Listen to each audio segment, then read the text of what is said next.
नमस्कार मित्रांनो, सुवर्ण कोकण यूट्यूब चॅनलमध्ये मी आशिष नाटळकर तुमचं सगळ्यांचं पुन्हा एकदा स्वागत करतोय।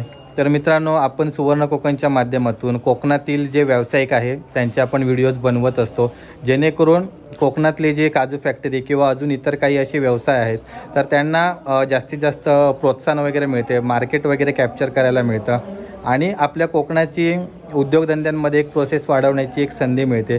तर त्यासाठी आपण संपूर्ण जे कोकणातले व्यवसाय आहेत त्यांना आपण एक प्रमोट करतोय। तर आजच्या सुवर्ण कोकणच्या भागात मी आलो आहे आकांक्षा cashew agro private limited Salshi येथे। तर या ठिकाणी आपण काजू प्रोसेसिंग कोणत्या प्रकारे केले जाते त्याची संपूर्ण माहिती घेणार आहोत। तर मित्रांनो, या संपूर्ण माहितीसाठी हा व्हिडिओ नक्की शेवटपर्यंत बघा।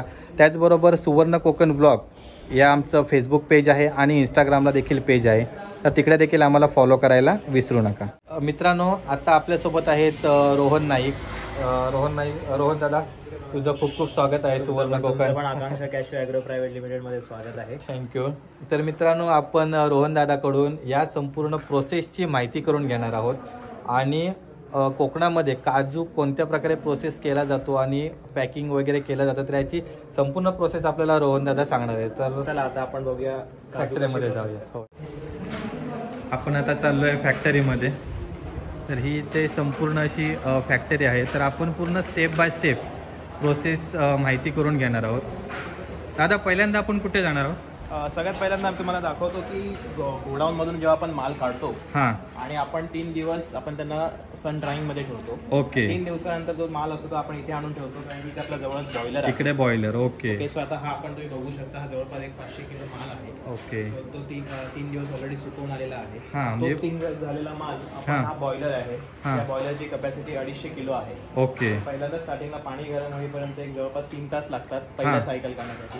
तर आता समजा दिवसाचा आमचा 1 टनचं प्रोडक्शन आहे, 1 टन काढण्यासाठी आपल्याला 4 सायकल लागतात।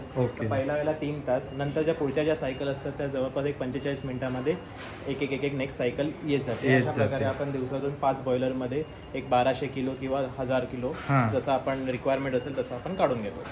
बॉइलिंग संपल्यानंतर बॉइलिंग आपण का करतो? सो बेसिकली बॉइलिंग करतो की त्याच्या आतमध्ये जो डिंकाचा प्रमाण आहे तो त्याच्यातून ॲब्झॉर्ब करणं, काही टॉक्सिक ऍसिड्स असतात ते पूर्ण त्या बी मधून आपण ॲब्झॉर्ब करतो आणि मग ते स्टीमद्वारे आपण बाहेर फेकले जातात। ओके। ते बॉइलिंग झाल्यानंतर मग आपण एक रात्र बाहेर सुकवत ठेवतो आणि त्याच्यानंतर मग आपण कटिंगसाठी प्रोसेसिंग करायला घेतो। ओके। आता आपण बॉइलिंग बघितलं, तर आपण नेक्स्ट प्रोसेस कटिंग कडे कसं जातो ते आपण बघूया। ओके। बॉइलिंग झाल्यानंतर आपण कटिंग प्रोसेस कडे जातो। तर मित्रांनो, इकडे आता मगाशी जे बॉईल झालेले काजू आहेत बघू शकता, हे काल बॉईल केलेले काजू आहेत। ते सुकवलेले आहे काल रात्रीवरती। आता हेच आता काजू इथे कटिंग मशीन मध्ये जातात। ही आपली कटिंग मशीन आहे, फुल्ली ऑटोमॅटिक कटिंग मशीन आहे। तर ह्याच्यामध्ये तासाला 15 किलोच्या आसपास आपले काजू प्रोसेस होतात। ओके। त्याचे कटर बघू शकता आणि हा काजू जो एक काजू असतो याचे 2 प्रकारे भाग केले जातात। तो वरचं जे जाड टर्फल असतं ते स्प्लिट केलं जातं आणि आतमधला गर दिसतो तुम्हाला। ओके। ओके। पूर्ण अख्खा गर येतो ह्याच्यामध्ये। अख्खा एक जवळपास तुमचा 5% आपण एक स्टँडर्ड ब्रेकेज आपण ह्याच्यामध्ये कन्सिडर करतो। ओके। आणि हे गर झालेले टर्फल निघालेले काजू इकडे आपण खाली आपले एम्प्लॉई आहेत। ओके। एम्प्लॉई आहेत ते आपण मॅन्युअली आपण त्याच्यातून स्कूपिंग करतो, त्या प्रोसेसला स्कूपिंग म्हणतात। तर या टर्फलातला काजू आपण बाहेर काढतो आणि आपण सेपरेट इथे करतो। तुम्ही इथे बघू शकता की इकडे एम्प्लॉईज हे सर्व मॅन्युअली केलेलं आहे आणि ह्या सर्व महिला मंडळ पूर्ण म्हणजे आपल्या पंचकृषी म्हणजे गावातल्या लोकांना रोजगार मिळावा। जवळपास आपल्या पंचकृषीमधील जेवढ्या महिला आहेत आणि आमचं एक स्टँडर्ड राहिलेलं आहे की आम्ही प्रत्येक घरातून एकच व्यक्ती घेतो, जेणेकरून जेवढे इथे काम करतात तेवढ्या घरातल्यांना एक आमच्यातर्फे आकांक्षा कॅश्यूतर्फे एक आर्थिक सहाय्य व्हावं आणि त्यांना एक रोजगाराची संधी उपलब्ध व्हावी, हाच आमचा हेतू आहे। हा एक उद्देश चांगला आहे रोहन दादा, की खरोखर एकदम चांगलं, म्हणजे प्रत्येक घरातले सर्वजण घेण्यापेक्षा प्रत्येक घरातला एक व्यक्ती ही आमची पहिल्यापासून एक पॉलिसी राहिलेली आहे, जेणेकरून तेवढी घरांना आम्ही एक आर्थिक मदत करू शकतो। ओके, धन्यवाद। तर मित्रांनो, इकडे आता ही संपूर्ण काय बोलतो आपण स्कूपिंग प्रोसेस आहे। त्याच्यानंतर मग आता आपण नंतर ड्रायर स्कूपिंग प्रोसेस झाल्यानंतर मग आपण ड्रायिंग करतो। ओके। तुम्ही ड्रायर बघू शकता। या मित्रांनो अशी मोठी पूर्ण फॅक्टरी आहे आणि संपूर्ण ऑटोमॅटिक आहे ना पूर्ण? फक्त आम्ही ही संपूर्ण फॅक्टरी जी आहे सेमी ऑटोमॅटिक ठेवलेली आहे, कारण की फुल्ली ऑटोमॅटिक ठेवले तर आपण तेवढा रोजगार जनरेट नाही करू शकत. म्हणून आम्ही काही गोष्टी ऑटोमॅटिकवर ठेवलेल्या आहेत, तर काही प्रोसेसेस आम्ही मॅन्युअलवर ठेवले आहे, जेणेकरून पूर्ण बॅलन्स मेंटेन राहील, प्रोडक्शन पण एक रिझनेबल पेसमध्ये आपण करू शकतो. ओके, ही एक चांगली आयडिया आहे, कारण गावात ज्यावेळी अशा फॅक्टरी असतात त्यावेळी 10 लोकांना तिथे रोजगार निर्माण होतो, बरोबर ना? तर इकडे आता आपण आलोय, तुम्ही हा आपला ड्रायर आहे. कटिंग करून झाल्यानंतर आपण ह्या ड्रायर मध्ये आपण स्टोअर करतो. 8 तास. हे आता काल कटिंग केलेले काजू, हे काल कटिंग केलेले काजू आहेत. हे जवळपास आपण 8 तास ड्रायर मध्ये ठेवतो, जेणेकरून याच्यामध्ये जे काही डिंक लागलेला आहे तो त्याच्यावरून निघून जातो आणि हे एकदम टर्फल निघण्यासाठी मदत होते. जवळपास आपण 8 तास आपण हे ड्राईंग करतो. 8 तास. ओके. तर हे आता पूर्ण हा कालचा पूर्ण स्टॉक आहे. येस, काल आपण जो कटिंग प्रोसेस केलेला त्याचा आजचा हा स्टॉक आहे. जवळपास एक 5 दिवसाचा सायकल आहे. म्हणजे आज जर मी रॉ मटेरियल टाकलं तर मला 5व्या दिवशी त्याचं पॅकेजिंग पर्यंत जाता येतं. बरोबर.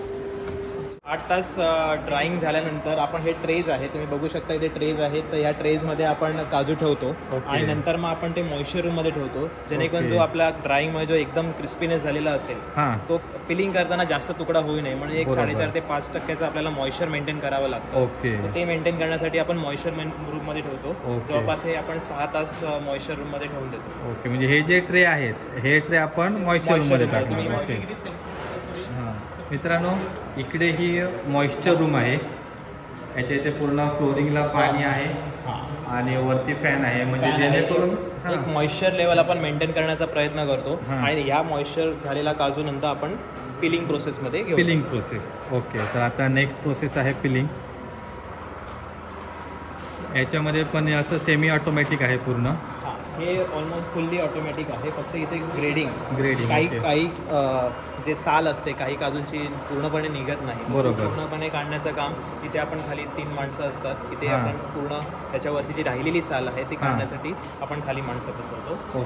ही पिलिंग मशीन आहे.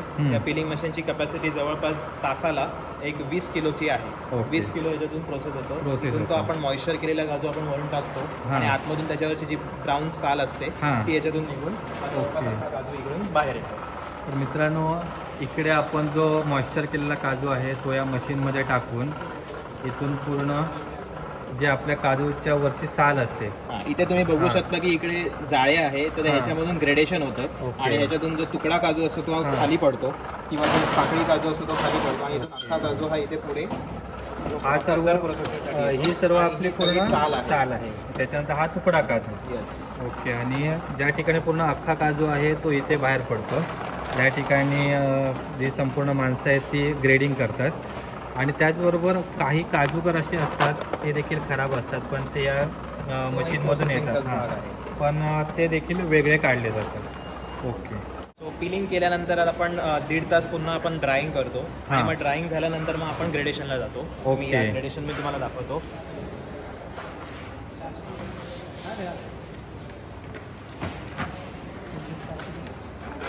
सो हा ड्राईंग केलेला काजू आहे. सो ही ग्रेडेशनची आपण पूर्ण प्रोसेस मॅन्युअल ठेवलेली आहे.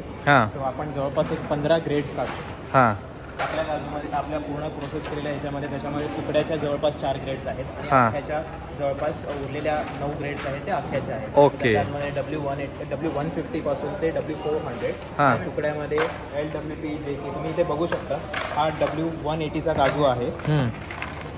त्याच्यानंतर ही W210ची ग्रेड आहे. ह्याच्या खालोखाल ग्रेड आहे. आता W180चा अर्थ काय की W180 म्हणजे एका पाऊंड मध्ये जवळपास 180 नट्स बसले पाहिजे. ओके. नेक्स्ट ग्रेड आहे W210. याचा अर्थ की एका पाऊंड मध्ये 210 नट्स बसले पाहिजे. सो जेवढी साईज मोठी तेवढा नंबर छोटा. ओके. इंटरनॅशनल स्टँडर्ड प्रमाणे आपण त्या ग्रेडेशन करतो. सो हे W180 आहे, 210 आहे, त्याच्यानंतर हे 240 आहे. सगळ्यात छोटा म्हणजे W400. ओके. आणि सगळ्यात रेग्युलर चालणार जो आपण रेग्युलर ज्याचा जास्त डिमांड आहे हा W320 आहे. W320 पाऊंडमध्ये 320 नट्स बसतात. ओके. म्हणजे त्या नंबर्सनुसार पूर्ण ते ग्रेडिंग असतं. ओके. तुम्ही नंतर पुढे बघू शकता की काही तुकडा काही काजू नट्सचा तुकडा होतो. त्याच्यामध्ये पण 4 प्रकारचे ग्रेड्स असतात. आपण 4 प्रकारचे ग्रेड्स करतो. एक पातळी तुकडा असतो, त्याच्यानंतर काही मोठा तुकडा असतो, त्याच्यानंतर काही मध्यम तुकडा असतो. म्हणजे एका काजूचे समजा 6 भाग पडले तर त्याला आपण मध्यमच्या ग्रेडमध्ये टाकतो. एका काजूचे समजा 8 भाग पडले तर आपण त्यांना स्मॉल तुकड्याच्या ग्रेडमध्ये टाकतो. ओके. एका काजूचे समजा 4 भाग पडले तर ते मोठ्या तुकड्याच्या ग्रेडमध्ये टाकतो. असे आपण तुकड्याचे 4 प्रकार करतो. सो एकूण ओव्हरऑल टोटल 15 ग्रेड्स आपण काढतो. 15 ग्रेड्स. ओके. म्हणजे या ठिकाणी या फॅक्टरीमध्ये टोटल 15 ग्रेड्सचे काजू मिळतात. ओके. सो आता आपण ग्रेडिंग झाल्यानंतर आपण पॅकिंगकडे येऊया. पॅकिंगमध्ये जशी कस्टमरची रिक्वायरमेंट असेल की त्याला 1-1 kgच्या पॅकेट्समध्ये हवे असेल तर आपण 1-1 kgच्या पॅकेट्समध्ये करून देतो. ऑर एल्स जर त्यांना होलसेलमध्ये डील करायचं असेल तर आपण आपल्याकडे पत्राचे डबे आहेत. ओके.